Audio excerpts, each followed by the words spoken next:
Hey folks, it's Frithgar here, how you doing? Welcome back to Pacific Inlet Logging here in Farming Simulator 17. We've got a couple of growth stages now on the grass.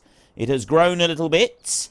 It is bright and early in the morning, and it's about time that we applied a little bit more fertilizer. If we have a look down here, we've got 2 stages over most of it. A little bit has got 3. So we get our 3rd stage of fertilizer applied on here, and then all we got to do is wait for it to grow. So we can get on and do that. We're going to need a shed. We're going to need somewhere to install, somewhere to store all of our vehicles and stuff like that. It has been pointed out to me that I've been a little bit remiss in not having some form of storage here, or he who has 0 original thoughts of his own, whose mind has never been violated by anything resembling an original thought, the one over in the gas station over there, I believe you call them gas stations, we call them petrol stations, see. Yeah, he's going to get upset, he's going to complain. So we need to build a shed so that we can have somewhere to store our machinery. So we'll try and deal with that. I'm not quite sure. There may have been... Oh, hang on a minute. Has that not grown properly? That looks like it's in 2 separate growth stages there. We need to activate grass like that, and then you go here to growth, and we zoom right in, and... Right, well, it's saying harvest... Oh, right. There's... It looks like there's a bit there. So we actually need to keep fast forwarding it. We need to go further forward before that's going to be quite ready for spreading another layer of fertilizer across the top of it, because most of it is not yet grown enough. So we want 1 more growth stage on this, and then it'll be ready. So we can just let that sort of tick through. It's going to get cloudy at some point, and then it'll come dry again. We don't have any sheds. And we don't have any sheds available at the moment, so we can't really do a great deal. We could, I suppose, move these pallets here and move the machinery, maybe store it over there so that it's a little bit tidier. So we could start moving some of this stuff around. There may have been a little bit of confusion at the end of last week when I was driving around and looking at everything. I didn't actually intend that to be plans for what I wanted to do in this series. It was more a case of, this is what we could have done if, you know, we were staying on this map for a lot longer. But we're not staying on this map for a lot longer. So it was just kind of a look at the potential options that we would have if we had if we had started this series a lot sooner than we did. I do intend to do another series like this. I'm not quite sure when and how just yet. We still need to find out a little bit more about FS17 when that one comes out, and sort of see what options are available for it, really. Because, you know, there could be something... We could have something good happen with that. I'm going to move this tractor over here, and I'm not going to worry about those pallets for a minute. Just going to put this one there. Switch that one off.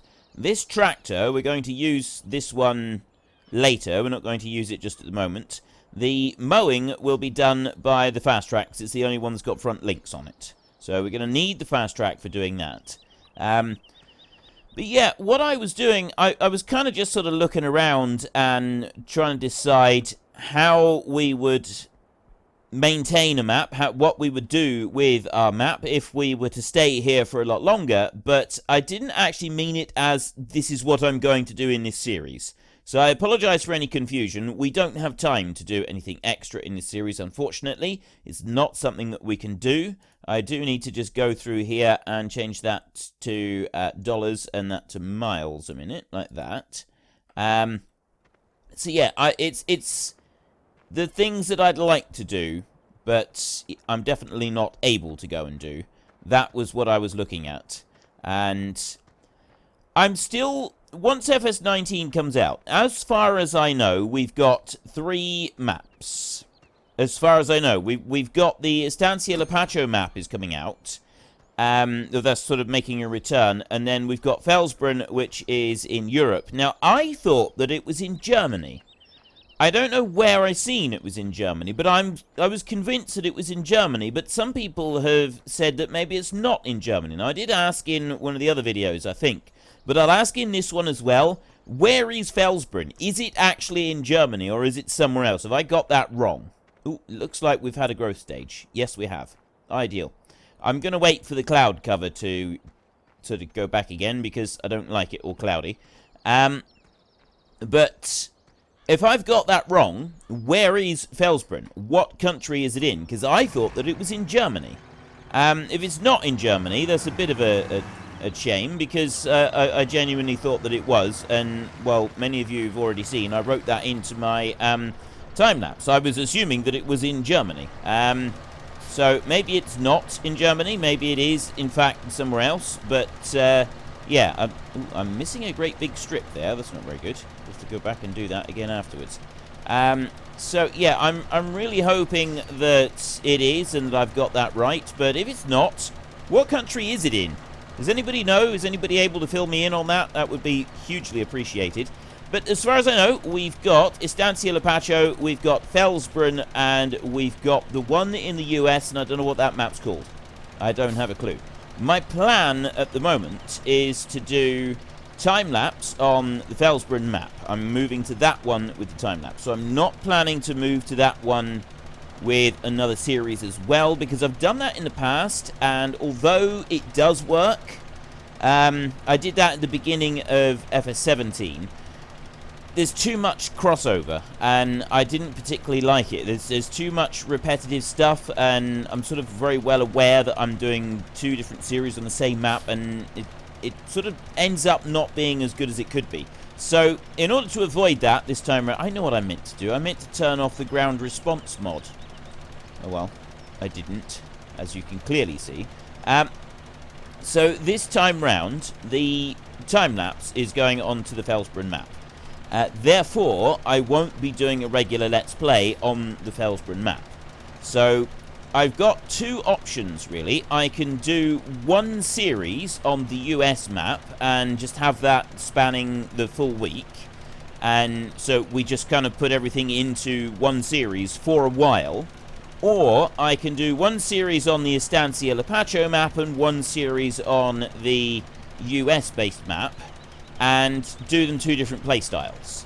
Now, I'm not actually that keen on playing the Estancia map again, because we've already played that map. Even though I know that it's being converted to the new game, it's, well, at least this is what I've heard. I may even have this completely wrong. They may not be doing that map in the next game. It may not be there at all. But I was under the impression that they were converting that map and they were adding it into the base game at the start, so you would have 3 maps to pick from at the beginning, while we wait for the awesome modding community to come along and provide us with additional extra maps, which I'm really looking forward to, by the way. Really looking forward to. It's going to be great to see what kind of things are added into the game as time progresses, but normally those first couple of months we don't get a great deal. And maps that are rushed for conversion very often end up not being as good. So I'm not in a particularly... I'm not, like, keen... I am keen for them to, you know, be converted and to see some new maps and stuff, but at the same time, if a map is released 1 week after the game comes out, I'm not really keen to jump in and grab it, because chances are it's not been converted very well. It does it's quite a time-consuming process. Now, I could have this wrong. It could be done extremely well, but I suspect a week is going to be just a little bit too soon. So, at the moment, I'm trying to decide between doing one continuous series based on one map, or go between 2 maps, which would be, if there is 3 maps altogether, Estancia Lapacho and the US-based one. And I'd like to hear your views and opinions. I'm kind of leaning towards going with the one map and just kind of exploring the game in general. One other option that I have considered, and I haven't yet discarded completely, is to play the US map, right? but do it in 2 separate series of Let's Play. And have one where I play it on super hard mode, kind of to replace this series, and one where I play it on normal and we explore a lot more of what the game actually has to offer. Because if we're doing it on super hard mode, as hard as we can possibly do it, which I think is basically you start with absolutely nothing, and if that's the case, I would probably start the game up, get in there and do what I've done with this one and eliminate the possibility of it taking out loans and everything. So we really do have to do that one hard mode, but go with the base game and do one hard mode version and one normal mode version. So the normal mode version we look at a lot more, we're able to buy machinery a lot faster. Hard mode, we kind of see what options are available for playing it on that kind of mode as well. So that's another option that I haven't ruled out yet, and it could make for some interesting gameplay. I don't know. I don't know what you think, because having 2 series on the same map is always a bit risky, I think. You're likely to get bored with it. Even though I'm doing 2 different styles, I'm still in the same place. So let me hear your views and opinions on that. I'm thinking that if I, going to Felsbrunn with a time-lapse, I'm going to be doing normal mode on that one. So, I mean, I could consider doing a hard mode gameplay on that with, like, a regular series, but I don't know. I don't know about that. I really don't. So, at the moment, as you can probably tell, I'm really sort of torn about how I should go approaching new series in the new game when it comes out, and what we should do, what direction we should move with it, and how I should do, juggle the different series that I want to keep running on this. So I'd love to hear some feedback on that today. What do you think would be the best option? The time-lapse is definitely going to Felsbrunn. That one is a given. I'm not going to be changing that at all. And yes, I know that in that story, we can't go back to the US because we were kicked out of the country. That being said, don't necessarily rule it out. Okay, that's all I'm saying. I do see a lot of comments about, well, it's not possible for me to ever go back to the US because I was kicked out for tax fraud. Yeah, I was kicked out for tax fraud. But, well, you know what they say. Money can buy all kinds of forgiveness. And I'm not going to say anything else about that. But, yeah, don't necessarily rule everything out just because it happened a long time ago. But time-lapse is going to Felsbrunn. That's all I'm telling you right now, is the time-lapse is going to Felsbrunn. Beyond that, it will literally depend on what new maps come out, where these new maps are based, and what else happens with Farming Simulator. So I don't really know how the time-lapse series is going to progress at the moment. I've got no set plans on any of it at the moment. I think whatever does happen is going to be interesting, and it's going to be fun as well. Also, I have absolutely zero plans for adding an extra time-lapse per week. That is not happening again. It was a long-term experiment that has proven to me beyond any shadow of a doubt that I cannot maintain 2 time-lapses a week and do the other stuff that I also want to do. It's just not something that can happen. So, very sorry to those of you who really, really desperately want me to go back to doing that. It's not going to happen. That's not going to be a thing. Not now, not again. Well, I'd say not ever again. Very unlikely to ever happen again because of the personal cost involved, and I just don't want to do it. I think it would be a bad idea. I think it would be a foolish thing for me to try and do, considering the cost, the personal cost of it for me last time round. So, I don't want to go too much into it with, like, personal cost and that, but, yeah, it's not something I plan to do again.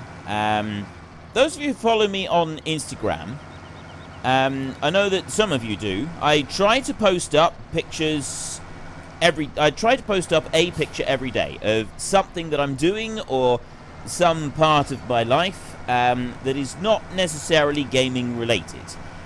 quite a lot of you seem to like it. It amazes me the number of people that like photos of my dinner. I honestly never thought I was the sort of person who would be posting on Instagram pictures of my food, but I find myself doing this on a fairly regular basis because a huge number of you actually seem to like seeing pictures of my food, which is a very bizarre thing to me. It's genuinely bizarre to me that so many people like to look at my food.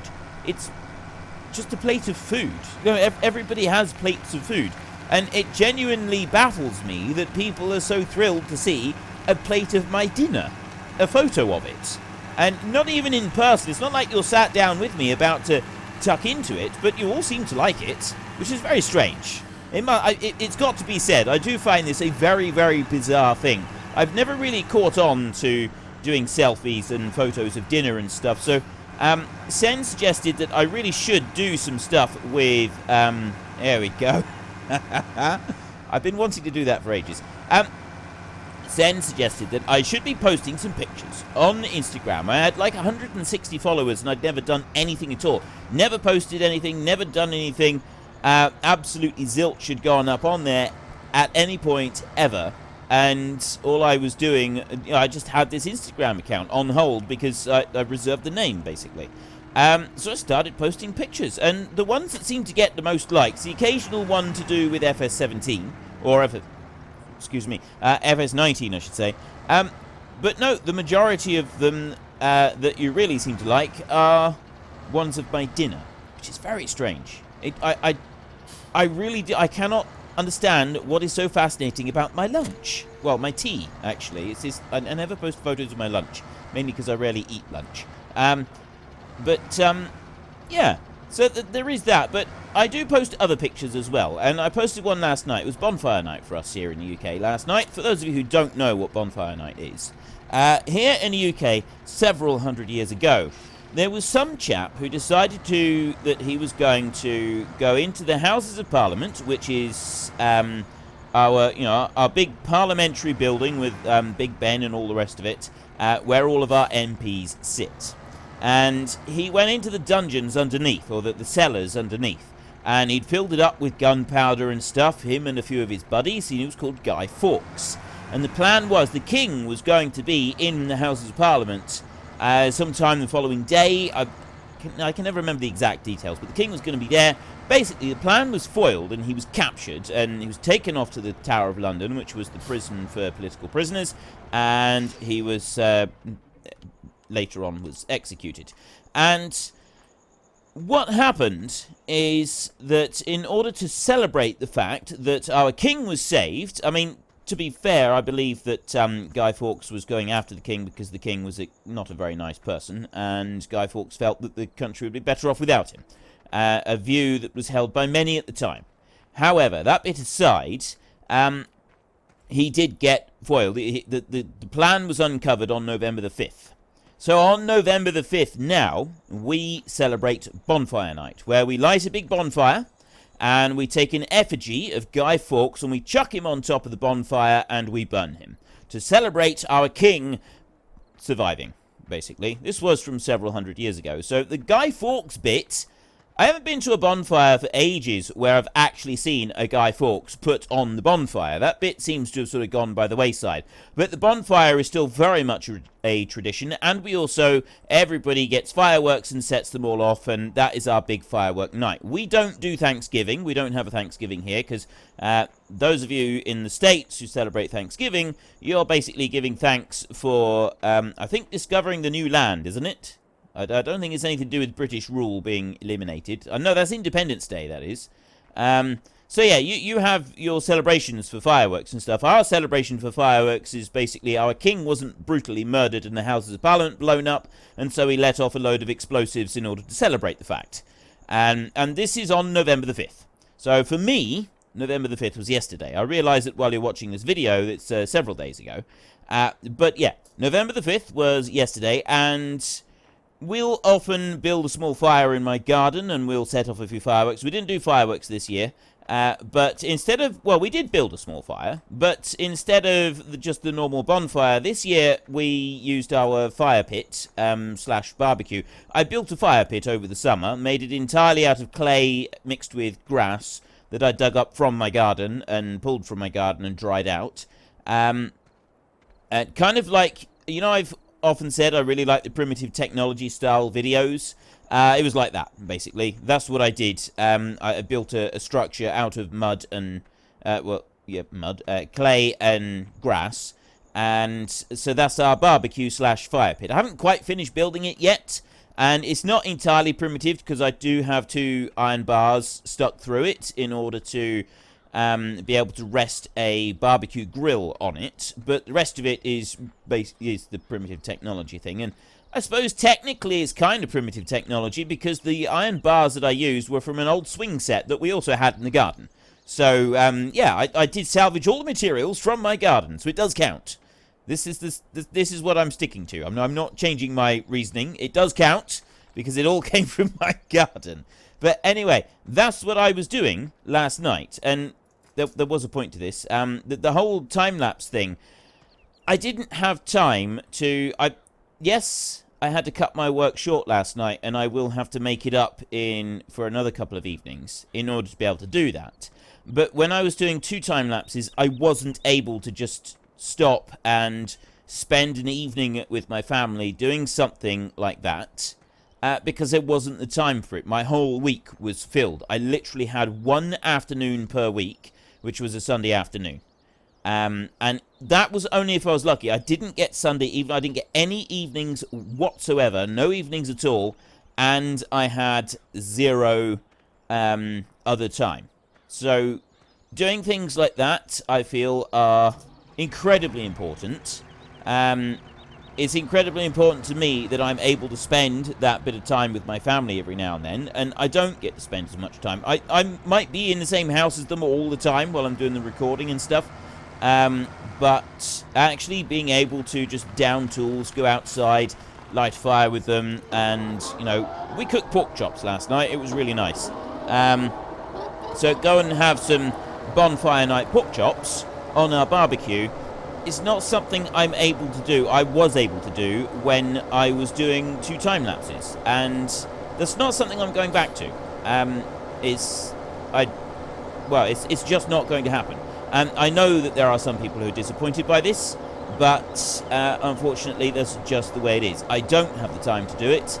I don't want to drop a whole load of other series because, quite honestly, I would have to drop a lot of other videos in order to be able to make the time available for doing a time-lapse and still get to spend time with my family the way that I like to. So that's why. I mean, I have explained this before, but I wanted to explain it again because not everybody hears all of the videos where I explain it. So that's why I'm not doing 2 time lapses anymore, and it's why I don't see me going back to doing it either. It's something that takes just too much time to be able to produce the time lapses in the way that I like to produce them, and the way that you've become used to me doing with the story and, you know, the backstory and all the subtitles and everything that goes in with it as well.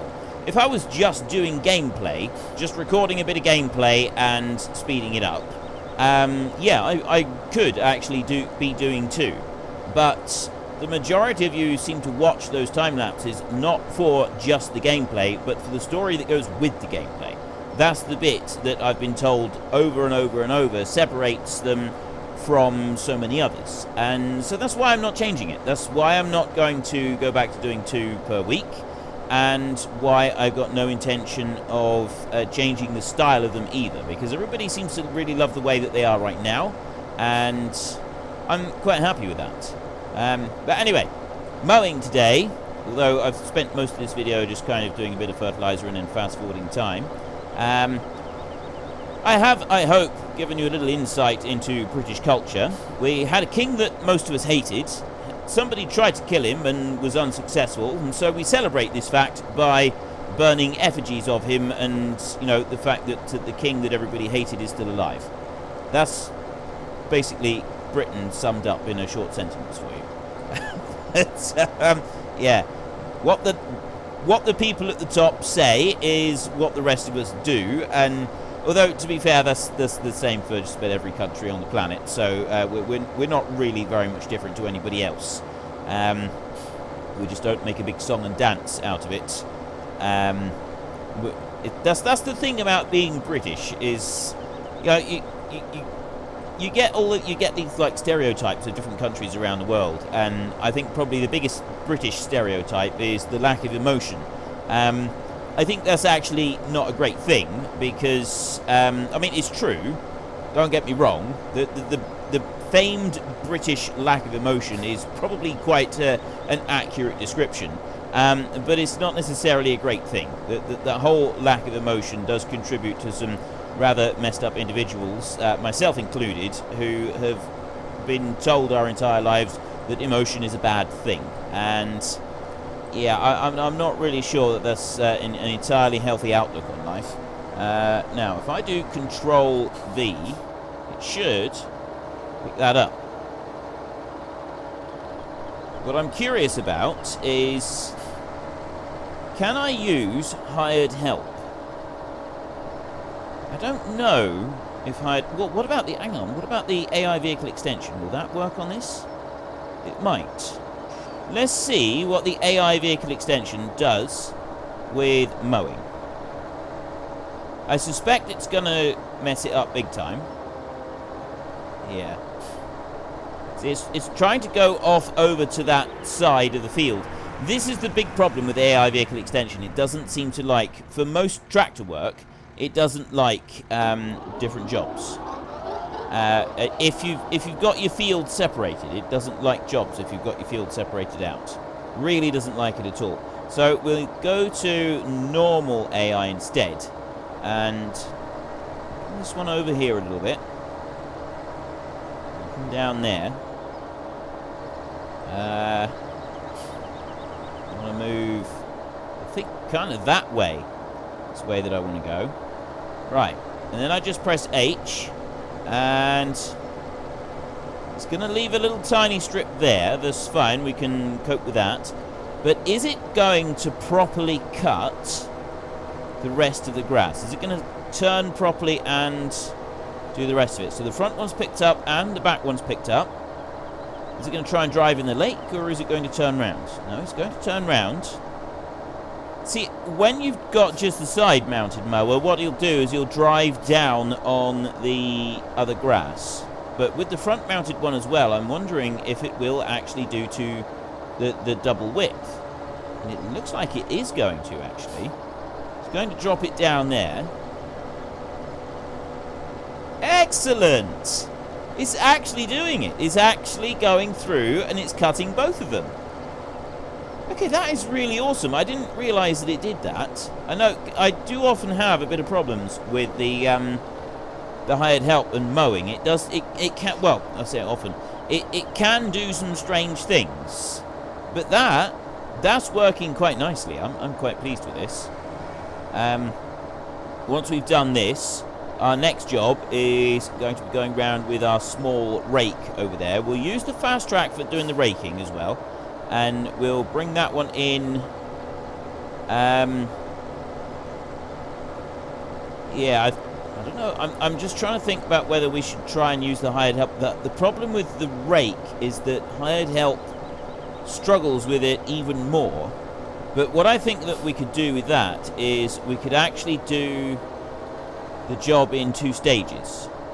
Because the problem that you get with the hired help is that you rake up a bit, and then it goes back through, and if you set the hired help going, even though you've done some rounds around the outside, it still sees the grass, and then it goes over it and rakes it in the opposite direction, and that's not really great. We don't really want it to be doing that. So instead, what we want to try and get it to do is just sort of work in the middle. We haven't put a fence in yet, because I knew there was a mod I was supposed to look for, and I completely forgot about it. But yeah, the raking thing, if we were to do 3 rounds around the outside, or 2 rounds around the outside, whatever we think we need to do, so a few rounds around the outside, then bale it, and then... Right, now what's he going to do? Oh, he's going to turn the other way. Right, that's good. A couple rounds around the outside, bale it, and then wrap those bales, clear the bales completely off the field so that they're out the way, then go back in and do the main lot. I've done that plenty of times with fields where we're doing hay, just gone and taken one round around the outside and then baled that one into silage bales, because hay underneath the hedges doesn't always dry out as well. So it's just easier if you go and just take a round around the outside, clear that out the way, and then go back through a week later and make the rest of it into hay. It dries a lot more evenly, you have a lot less problems. It's a much, much easier job. So it's definitely something that you could do, and you could also do it with silage as well, because I have done this once, I think maybe twice. We went round, the whole field was cut, then we did a few rounds around the outside and got those bales done, got them out the way, and then once they were shifted, then went back in and worked the rest of the field, so you didn't have the bales on the ends of on the headlands getting in the way and possibly being touched by wheels of the tractor as you were like trying to pick everything up. Yeah, you know, we didn't really need to, but it just made life a little bit simpler, and it's not like it was difficult to go around and gather up all the bales or anything like that, so it didn't cost us extra time or anything. It was just one of those things that was done for overall convenience, and I feel it worked. I do feel that the whole thing worked. I am considering at the moment taking the rake on one of the other tractors and getting started on that while the mower is still running. We might do that, because we can leave this one going now. He's working really well. So let's go over this way. We've got... Would this one be alright for it? The Ford seems a bit overkill. Let's see what this one's like with that rake. I don't know if this tractor's actually going to be suitable for it. The twin wheels are a bit excessive, but we don't have the money to make any changes whatsoever now. We've got what we've got right here, and we're not getting anything else until we've made some money. So we can back that one up there. Should be alright. I don't see any reason why it won't work. And then we can get that one onto there. And then we'll be able to put the Ford onto the baler, and that one can run the baler. So just put you out like that. There we go. That's one job I've always actually really liked. It's one of those little simple jobs, but taking the rakes off of there, taking all of the combs off of there and clipping them in place onto this one, I just like doing that job. I don't know why. I've got no clue as to why I found that job to be quite enjoyable, but I did. I've always found that little job to be quite just a pleasurable little job to do. I really don't know why. I think about it, and I have no idea why I thought that job was quite a fun job for me to go and do, but I did. I've always liked doing that one, and a few other ones as well. There's like some machines that you don't unfold from in the cab with hydraulics. Now, it's always fun to see the machines unfolding with the hydraulics. I always find that it looks quite cool. But a lot of older machines, you didn't have hydraulics, and what you had was you had a load of pins and clips all over the machine, and some of them are very simple with only like 1 or 2 pins and clips on it. Others had lots of pins and lots of clips all over, and you had to pull a pin out here and move a piece round, and you had to pull a clip there and move another piece and clip a piece in there, and then put the pin back in that direction, and so on and so forth. I love those machines. There's something really satisfying about getting to a new field and then manually unfolding your machine, get it ready into the work position, and unfold it by quite a way, so there's no way that you can transport it in the unfolded position. When you finish the field, then you get out and you reverse the process, and you clip everything back up and you fold it all back in together again. And I've always really, really enjoyed doing that. I don't know why, but there's something that I've always found immensely satisfying about doing those jobs, and I do miss. There's one thing that I do particularly miss with no longer being a farmer, is that kind of job.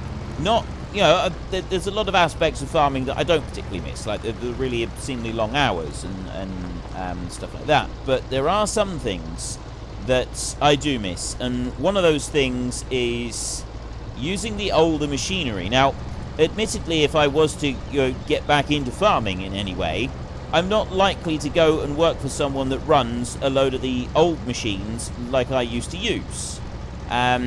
Because a lot of the places that I used to work on were very small farms, and most of them no longer exist. A lot of them now have gone out of business, or the farmer's retired, or they've just basically moved with the times, and they now have bigger machinery that's the hydraulically operated stuff. So some of these things that I've done in the past aren't there anymore, and it is a little bit sad. But one day I've always said that one day I would like to get a small holding.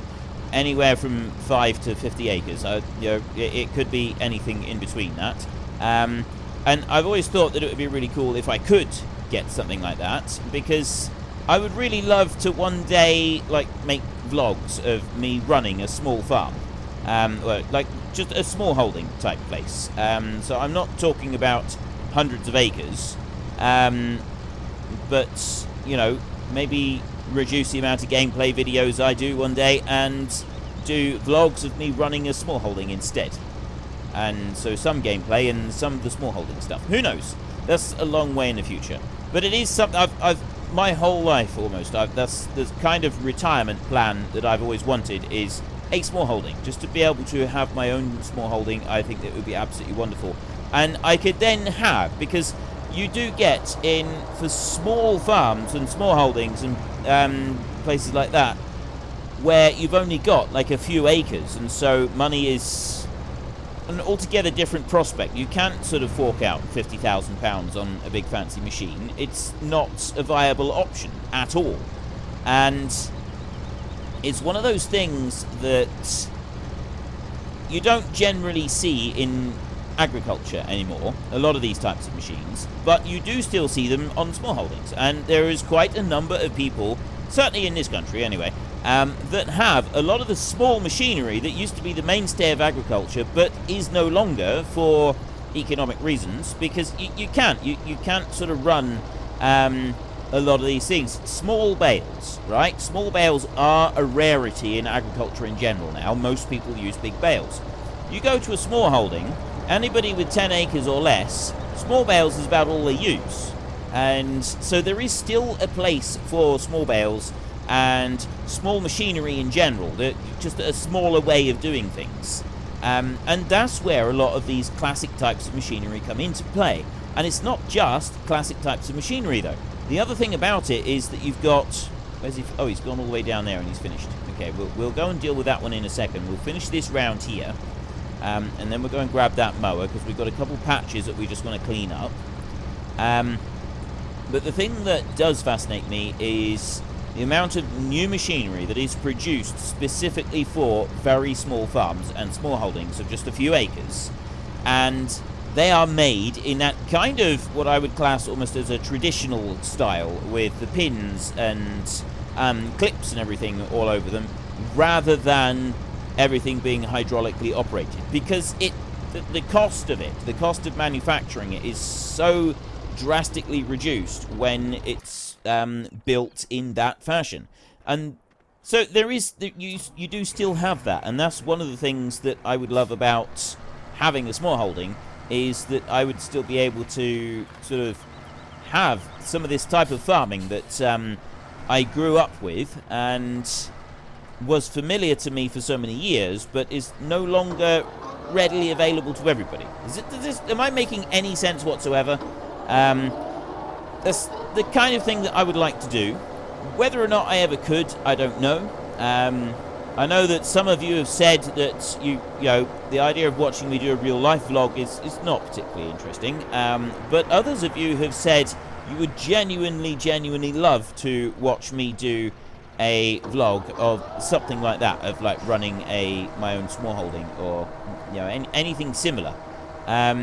So I have had mixed responses, and I can appreciate that there's always going to be mixed responses to anything. But yeah, that's kind of a maybe one day type thing that I sometimes think about, and it's one of those. Everybody has dreams, right? Everybody has dreams. It doesn't matter who you are, where you are. Everybody has got a dream of some kind, and that is one of those dreams that I know isn't going to happen anytime soon. Very likely may never happen, but I'd like for it to happen one day. And those kinds of dreams, they're the ones that for me at least, I've always been a dreamer. Okay, that's the first thing, is I've always been a dreamer. I always dream big. I always dream of the future and other things and so on. It's just sort of part of who I am and how I think. It doesn't mean I'm not happy with the here and now. It's just that I always look to the future as well, and things that might be and what could possibly happen. So I've got all of these kind of, fold that one up, and then we'll switch that one off and fold that one up. All of these kind of ideas of things that may happen one day in the future and how they might work out. And sometimes I'd like to really dwell on them. This weekend I've been thinking about it quite a bit, thinking it would be really cool to have a place like that and run a place like that. It would be really, really awesome. It would be an amazing experience, and I think it would be very, very enjoyable as well. So I'm interested to hear your views. Interested to hear your views on that particular subject, on my dream, and what you would think of vlogs. If I was ever actually able to to go and do something like that, what would you want to watch a vlog on me running my own place? Would that be something that would interest you, or is that not something that would interest you in the slightest? Are you more a sort of, you're here for the gameplay, if I'm not doing gameplay, well, you'll have to find someone else? Not that I would be planning to stop gameplay. In an ideal world, I would do both. That's every time I do think about it, that's kind of like what I think I would do, or try and do at least, is try and do both. Less gameplay, admittedly, not as much as I do now, and then do a vlog at the same time. So I'd be interested to hear what you think of that, but also I very much want to hear about your dreams. I want you to tell me in the comment section. I may not be able to reply. Lately I've been struggling for time. I've had a lot of things on, and so I've not been able to reply to anywhere near as many comments in the last week or so that I normally do, and I am sorry for that. I do try to get to the comments, but some weeks I just can't do it. I'm interested in hearing your dreams. I want to know what you dream about. What is it that you want? What is your long-term dreams? And I don't mean you want a beer at the end of the week, right? I don't mean you want this or that for Christmas. I mean, what would you like to be doing in 10 years' time? Fast forward 10 years. Is there something that you'd like to be doing that you're not doing right now that you hope to be able to work towards? Or even 20 years. It might be as long as 20 years before such a dream could actually take place. Those are the sort of dreams I'm talking about now, and I'm very, very interested in hearing some of those down in the comment section. Now, we're running out of time for this particular episode, so we're going to hitch on our baler, and we're going to go around and we're going to bale a bale. I'm only going to do one at the moment, and then we will come back in our next episode and we will finish baling the little bits of bales, and we will do some more stuff as well. So let's just start this bad boy up a minute. Bring that one in round there, and let's go. Right, one bale, and then we're going to go, and we will come back to this next time. So if you've enjoyed this episode, then please head down below and give us a like. And if you really enjoyed it, then please tell your friends all about me. Get them to come and watch as well. That would be awesome. And until next time, thank you very much for watching. This is Frithgar. Goodbye, and see you later.